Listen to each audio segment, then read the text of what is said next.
Hello and welcome to the Women's Network. I'm Elke and I'm your host. I want to welcome you to a wonderful show. It will be very colorful, very informative, and a lot of fun. Our subject today is a very current one. We will talk about Middle Eastern women. And with that in mind, I have invited a wonderful guest. She came up here all the way from Laguna Beach. She is an artist and a woman of the world, I would say. So let's welcome artist Marlyse Ruess. Marlyse, it's so good to have you here. So good to be here. I know you came all the way. I know. It didn't take me that long, but I'm here.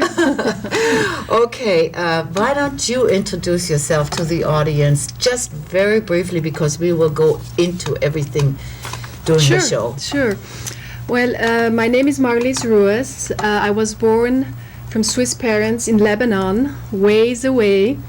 And I spent 20 years in Lebanon, in this beautiful country on the Mediterranean, and got into art and brought a wealth of information with me from that part of the world. And I'm happy to share these paintings, my artwork, with you today. That sounds great. So yeah. I know we have a lot to talk about, but first of all, were you born in Switzerland? No, I was born in Lebanon, actually. You were born in Lebanon? Yeah, in the early 50s. So have you ever been in Switzerland? I spent about 3 years in Switzerland when I went to university. So I've been all the way, I'm Swiss, but I'm a child of the universe. Yes, that's what I mean, woman of the world. Woman of the world, right. So, but as you know, our politics these last few months have dealt a lot with the Middle Eastern world, and especially lately about the Afghani women and the Middle Eastern women. Mm-hmm. So, and when I met you and I saw your artwork, I said, this is the perfect opportunity to show your artwork and find out a little bit more about the inspiration and what you were thinking when you were creating everything. So let's go back first to your childhood. You grew up in Lebanon from a Western family. Very European. Tell me a little bit about how it felt to you and in school and just growing up as a girl. I think it was fascinating. Our family was European, and as soon as we opened the door, we stepped in a world that was so different from what we're used to at home. For example, the food, the music, the languages, everything was just so different. But it was enchantment land for us, because the parents didn't give us that. Coming from a Swiss-German background, and then stepping into it was almost a world of colors and fantasy and mystery. The women's draped, it was very colorful, very colorful. And Lebanon was actually always called, especially between the 50s and the 70s, and that's really the time where I did spend some time in Lebanon, Switzerland of the Middle East. Oh. So it was kind of very interesting. It was the Middle East, but in a way it was very Europeanized too, and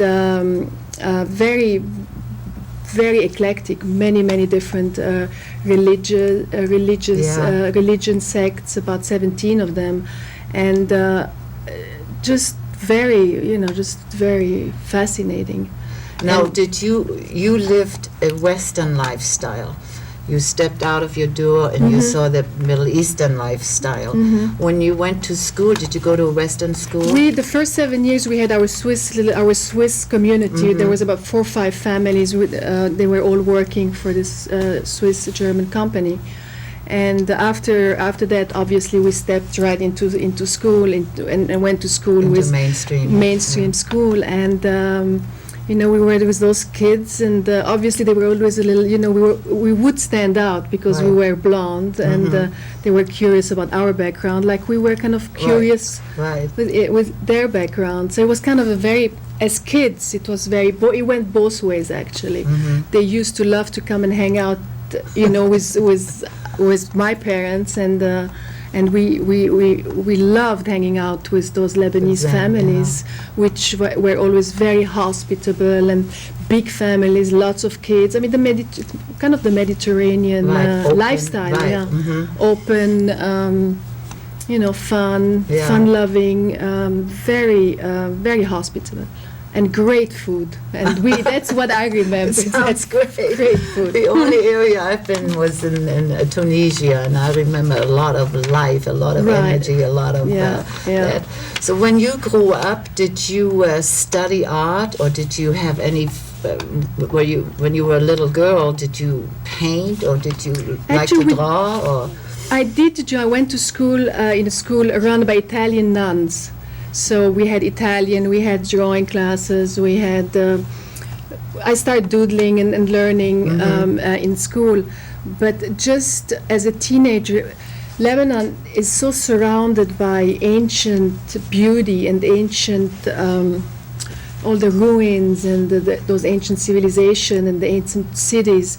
So I was really surrounded by art and that architecture from childhood. And that getting really into the paintings was more like when I came to this country, actually. I kind of started late, really jumping into it. Yeah. So maybe it was because you reflected on your past. Right. Maybe it's because and you wanted to take it with you, or I don't know. It just was. I came to America and. Got into art school and felt like this is something I really want to pursue. My dad is an art collector, so we were surrounded by. So you had that in your background. Yeah, right. And when we used to go back to Switzerland and Europe from Lebanon with the parents, we were always dragged to museums and there are a lot of them over there. And there's a lot of them over there. Yeah. I know, because I hear American people say, "Oh God, we went to every museum over there." Right. Anyway, I know you feel a little bit different about that. So you actually got into it here, and we will go over your paintings. I mean, they are just so wonderful, and the coloring and everything. Thank you. But did you have a particular subject or theme in mind when you started to paint, or did you just kind of feel like to do something across the board, or whichever area you were in? I think it because of my fascination of that part of the world, the whole Orient. I call my paintings Orientalism, and that's taken from the 18th, 19th century when that was just so in. All the Europeans were fascinated by this part of the world, and a lot of artists and a lot of writers ended up, painting those subject matters, whether it was in Tunisia or Morocco or Egypt, Syria, Lebanon. So I think that's what I kind of, just being born there, I think I just took that in, and that's what's interesting. I mean, it's painting from my childhood. So it made that connection. Big impression, right? Okay, well, let's not hold the audience in suspense any longer. Let's go over one or two of your paintings and maybe point out something that you really want to, point out what's very interesting about it. So you may walk over there and maybe. Emphasize on a couple this, items. Maybe we should kind of look at this one. Yeah, my paintings are kind of in two groups. I call them the Orientalism, Orientalist paintings, and then the landscapes. And with Orientalist paintings, it's really I'm painting the woman, and it's that I'm just fascinated by. The colors, their allure, the mystery, I think it's just a beautiful art form. I look at them, even if they wear the veil, it's just kind of a beautiful art form, and I love painting their costumes, and it's always very colorful. And now when we talked before, I asked you about the veiling of the women and the burqas, and because I just recently had a show about the Afghani women, and we talked about the burqa and the feel behind it, suppression of the women. Now you had a totally different feel about it. Let's hear about that. Well, I look at them as it's their I respect their seclusion, their privacy. I look at them. It's not a form of suppression. They sometimes they can wear their veil, and sometimes they really don't really have to, especially in Lebanon, they really don't really have to wear their veil. So it's free will, and I'm not looking at it as a suppression. Now, even in Afghanistan, some of the women are still wearing their veils, so they're just used. It's just their religion, and I'm respecting that, and I'm not. I look at it more as like an art form and their privacy and the whole mystery of that part of the world. I like that a lot when we talked earlier. You looked at it like their privacy, and I gave it some thought, and I just. It's a wonderful, wonderful way of looking at it, because nowadays, especially with the politics in the background, we look at it as a very harsh world. But when we take it on the idea of privacy and mystical, which is a pretty word right there for me at least, it's so much more, it's very mystical, and it's very much something you want to paint, you want to bring out, you want to show what they might be thinking, and to explore, right.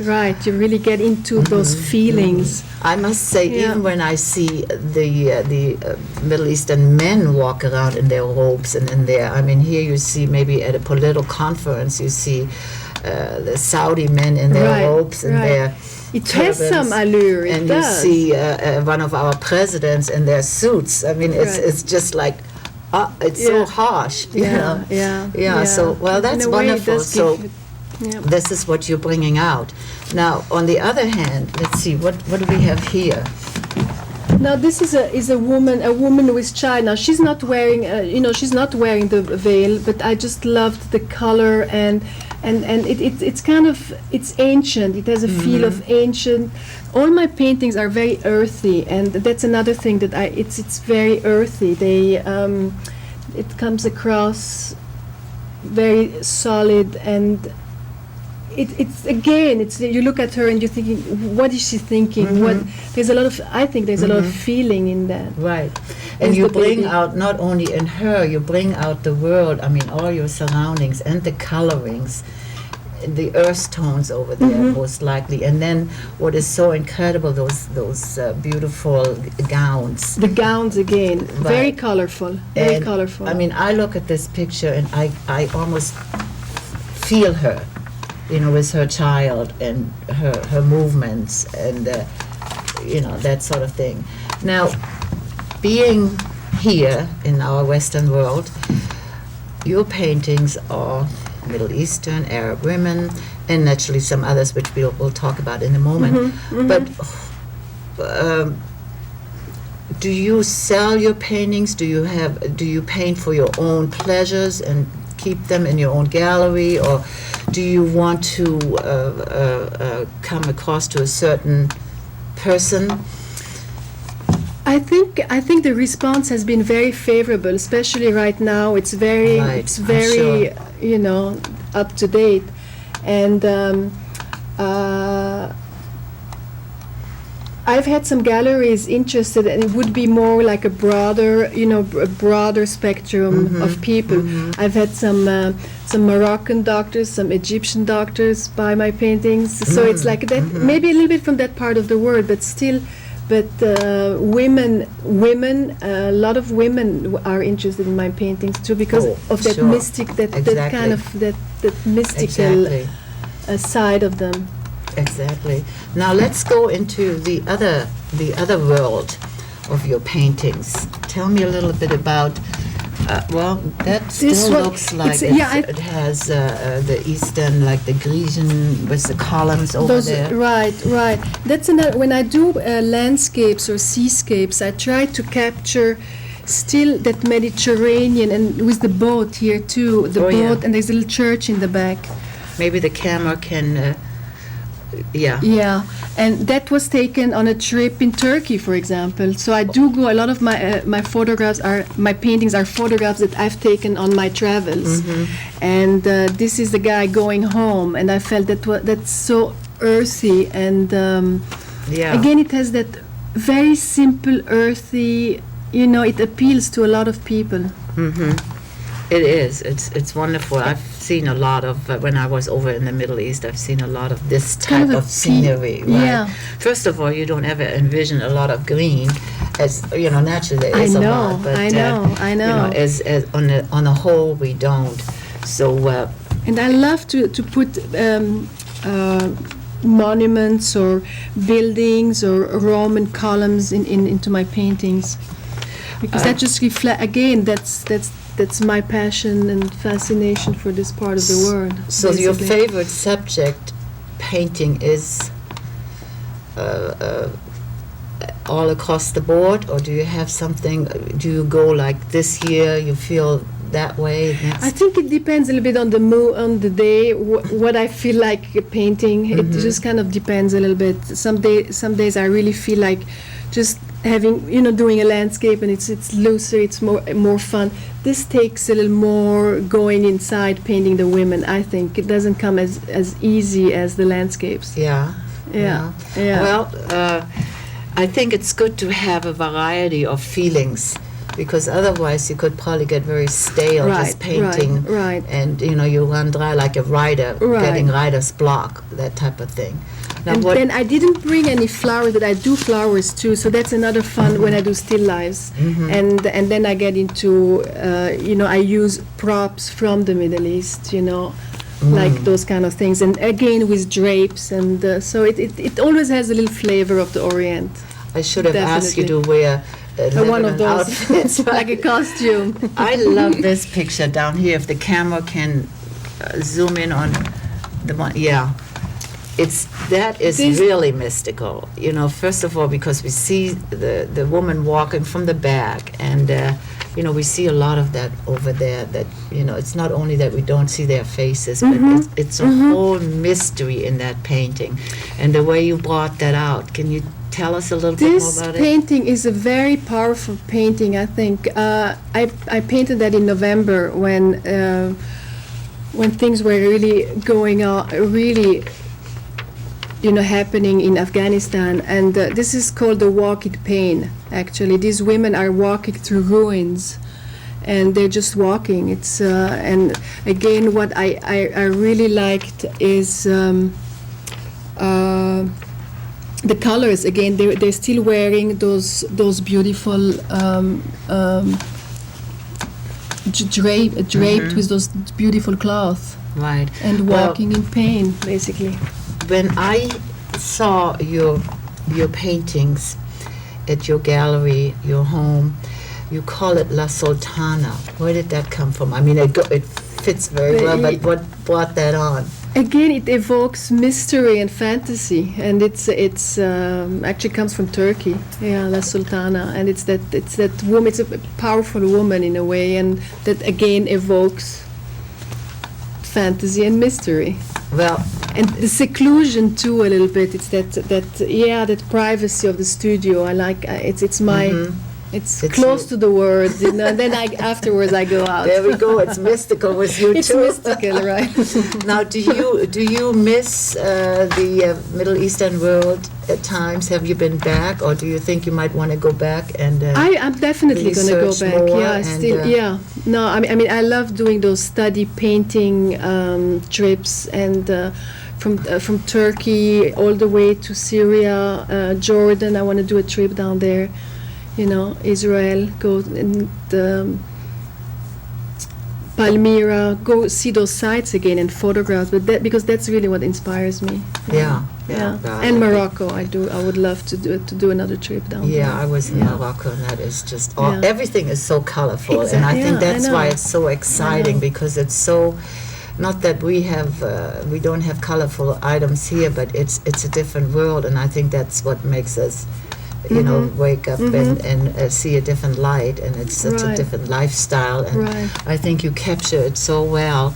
Well, thank you. You know, I'm very much taken in by your coloring, by your some of your vibrant colors, and then how you combine it with the nature, the earth tones, and then again the greens. And I mean, I haven't done much painting, but I love colors. Right, yeah, And yeah. the few painting that I have tried, I used a lot of colors because I'm not very good at drawing, so I did my Just own. right. So we have only about like 3-4 minutes for, like in my case, only about 10 years ago, I always wanted to paint. Like, what would you tell our audience or people that are sitting and watching us and that have always thought, God, I should take up painting, and just never gotten into it? I mean, what would you tell them? Just go and do it.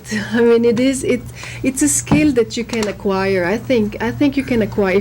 It's like a discipline. You just have to put in the hours, and might be frustrating at the beginning, but just have fun with it, and you know, just trying it, and you never know. I mean, I had no idea, you know, that this was would going to come out. happen. Right. Exactly.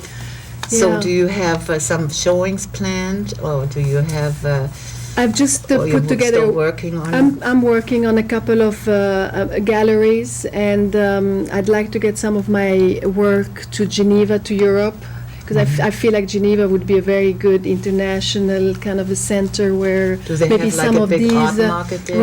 Right. And I have a website. And Well, let me tell the audience a little bit about, in case they want to reach you. If you want to know more about Marlyse and her wonderful art and everything else she does, please call the number at the end of the credits, at the end of our show, and you will get in touch with me, and I will then either connect you with Marlyse, or we'll give you more information, and we'll give her her website and whatever else you want to know, or want to know when her next showing is, or whatever. So get in touch with me, and in case you want to be part of our show, get in touch with me, and you know, you will be able to communicate with the world out there and show them what you have. Okay, Marlyse, let's go back to maybe the future again. Like we said, you're working on another showing, and you want to maybe go to Geneva and so on and so forth. Do you think you're going to be staying around here for a while in in Laguna? You're not in I think Laguna is home for me right now. Yeah. But I'll be making trips and traveling. I know that. Right. Well, you're in And, the perfect world, Laguna. I mean, Laguna that is is the fabulous, center yeah. of Right. the artists, and what a great place to be and be inspired. Yeah. So Yeah. I It's wonderful to be able to share this part of the world with the American audience, because a lot of people have not gotten into that part of the world. So it's I just want to get a little bit of my work, you know, out there, and make them a little bit understand what that part is all about. do you think you're going to go into another medium maybe, or you as far as painting, or maybe even sculpturing? Or I've never thought of sculpturing, no, but I was trained in oils. Now these are acrylics, and I Yes. like the fact that you can layer with acrylics. It dries faster. And when I'm on my little travel trips, I like it's easier to carry acrylics than oils, so it's a little more spontaneous. It's a little less messy. Yeah, So- you have your easel and, Right. and your little your case and travel. Yeah, How great! yeah. Well, Marlyse, it's been great to have you on the show, and I wish you a lot of success, thank because I'm certainly impressed by your artwork, and like I said, I love your coloring, and I want to see more. Well, thank you, I want Elke. to keep in touch with me, and I definitely want to come to your showings, and like I said, I want to see more. And to my audience, if you are interested in Marlyse and her artwork, and the future of her paintings, please give me a call. Look at the number at the end of the credits and give it a call or write to me by email, and I will then get you in touch with Marlyse. Again, Marlyse, thank you so much for coming. Thank you, and, Elke. It was great. It was fun. It was informative. It was great. Terrific. It was a pleasure. Really a Good. pleasure being here. Well, Thank you very much for asking me to come. Maybe we'll Yeah. have you on again in a year or so and see what you've done in the meantime. exactly what direction I've taken. That's right. Or we'll do something down at your Okay. studio. Fabulous. Okay, well, again, to my audience, thank you so much for joining us today, and I hope you enjoyed it, because I certainly did, and I learned a lot about a different world, a world we are getting very familiar with due to political reasons, but this was certainly a break from all of that. So with that in mind, come and watch us again, and maybe we have Marlyse back. And again, thank you so much, and see me again next time with another great guest. And until then, bye-bye.